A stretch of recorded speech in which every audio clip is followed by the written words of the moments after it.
जौनपुर पहुंचे सुभाषपा के राष्ट्रीय अध्यक्ष ओम प्रकाश राजभर ने पार्टी के 22वें स्थापना दिवस पर एक कार्यक्रम को संबोधित करते हुए कहा कि 70 सालों से अति पिछड़ों के साथ अन्याय होता चला आ रहा है। उनके हक को छीना गया है। अब वक्त आ गया है पिछड़ों के साथ न्याय होने का। जल्द ही पूरे देश में अति पिछड़ों के लिए आरक्षण लागू किया जाएगा। इसके लिए प्रधानमंत्री के संग बैठक में सहमति बना ली गई है। समाजवादी पार्टी पर हमला बोलते हुए राजभर ने कहा कि सपा अन्य दलों से अब तक 8 बार गठबंधन किया और अपने स्वार्थ में तोड़ा, लेकिन वह दल बदलू नहीं कहलाते। और हम अति पिछड़ों की भलाई के लिए गठबंधन करते हैं तो स्वार्थी व दल बदलू कहलाते हैं। उन्होंने कहा कि मेरे सहयोग से सपा 100 सीट पार कर गई थी, लेकिन इस बार उन्हें पता चल जाएगा। सपा गठबंधन करके तोड़ना तो जानती है, लेकिन गठबंधन धर्म निभाना नहीं जानती। अति पिछड़ों की भलाई के लिए कुछ भी करना होगा, करूंगा।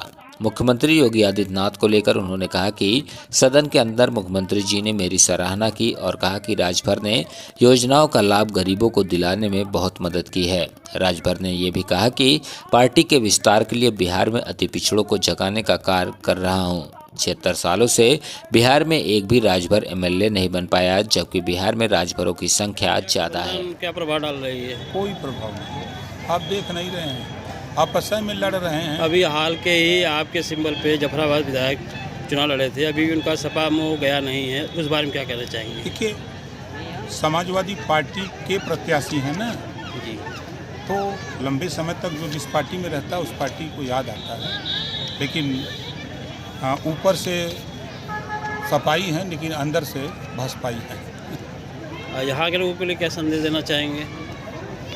यहाँ के लोगों को देखिए, जो संदेश है कि जो लड़ाई हमने 21 साल पहले शुरू की, उस लड़ाई को अब समय आ रहा है धीरे धीरे मुकाम पर पहुँचाने के लिए। जो लोग कल तक सामान्य इज्जत नहीं करते थे, जो इनके विषय में नहीं सोचते थे, जो वंचित शोषित लोग थे, जो पीड़ित थे, इनके विषय में कोई सोचता नहीं था। सामाजिक न्याय की बात करते थे और अपनी जाति की बात करते थे। चाहे बिहार में आप देखिए, नीतीश जी और लालू जी के अलावा कोई सामाजिक न्याय में दिखता नहीं था। और यूपी में अगर आ जाइए तो जब सपा की गवर्नमेंट बनती है तो सामाजिक न्याय में यादव जी दिखते हैं, दूसरा तो सामाजिक न्याय में कोई आता नहीं है। बसपा की सरकार बनती है तो मायावती जी सामाजिक न्याय में दिखती हैं। तो सामाजिक न्याय की परिभाषा क्या होती है? अब बिहार में जातिवार जनगणना हुई, 36% अति पिछड़ा, 17% अल्पसंख्यक, 16% सामान्य वर्ग, 21% अनुसूचित जाति जनजाति। अब सामाजिक न्याय अब पूछा जा रहा है कि भाई बताओ, सामाजिक न्याय क्या इनके साथ किया आपने? आप इनको धोखा क्यों दे रहे हो?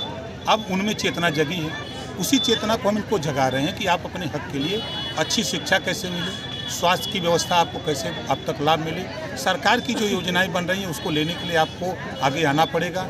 आपके घर कोई योजना पहुंचेगी नहीं। देखिए, 2021 के लिए 24 के लिए हम लोग एनडीए में शामिल हैं, ये तो खबर है।